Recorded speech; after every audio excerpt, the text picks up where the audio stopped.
Hello friends, the list of ingredients for our eggless whole wheat chocolate cake are 1.5 cups of whole wheat flour or atta, 1 cup of powdered sugar, half cup of yogurt or curd, 3/4 cup of milk at room temperature, 1/4 cup of refined oil, half teaspoon of baking powder, 1/4 teaspoon of baking soda, 1 tablespoon of cocoa powder, 1 teaspoon of corn flour, 1/4 teaspoon of vanilla essence, and I've used some sliced dry fruits that could be of your choice. So let's get started with the making. To begin with, first we are going to prepare our cake tin. So here I'm using a normal tea saucepan, but you can use a cake tin if you have. So first I'm going to grease this with oil, and then I'm going to place a butter paper which I've already cut. So this is how we are preparing our tin. Then we are going to prepare our dry ingredients mix.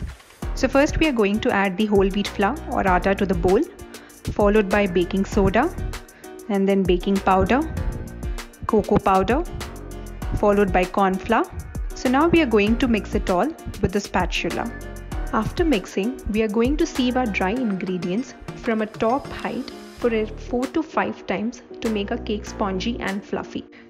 Now let's prepare our wet ingredient mix. For this, first we are going to add the curd to the bowl, and then we are going to beat it using the blender or the egg whisker. It becomes smoothie and creamy.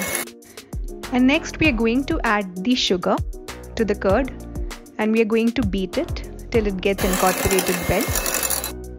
So once the sugar and the curd are mixed properly, now we are going to add oil and beat it well,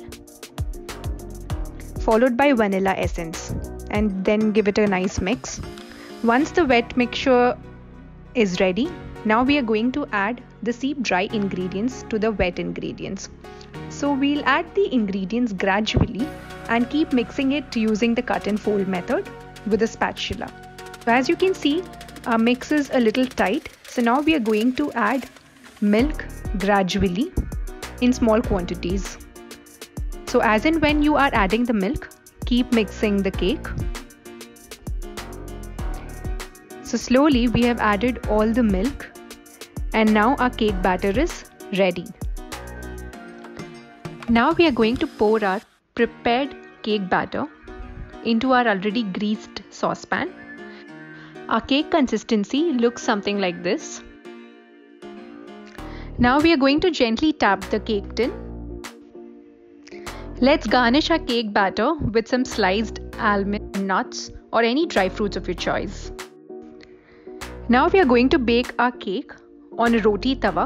Please make sure that you preheat the tawa for around 10 to 15 minutes before starting the baking. So I've already preheated the tawa. And now we are going to place our saucepan with the cake batter on the tawa. Now we are going to close the saucepan with the lid and let it bake for around 35 to 40 minutes. After 35 minutes, now we are going to check whether our cake has got baked or not. And I'm going to do the toothpick test. So I'm just going to insert a toothpick and just check if it comes out clean. So now you can see our toothpick seems to be very clean. That means our cake has got baked. So now we can just remove it from the pan and let it cool completely. And then we are going to demold our cake. After an hour, our cake has completely cooled down.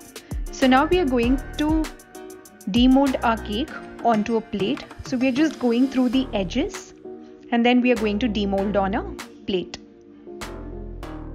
Now I'm going to remove the butter paper from the cake, and then we are just going to invert the cake. So we have this beautiful top on our cake, and now I'm just going to cut a slice and show you all how spongy our cake is. So now can you see the fluff and the spongy? A whole wheat cake is completely spongy and fluffy, and it's going to be healthy and very tasty to eat. Thank you for watching. For more interesting content, please do subscribe to my channel.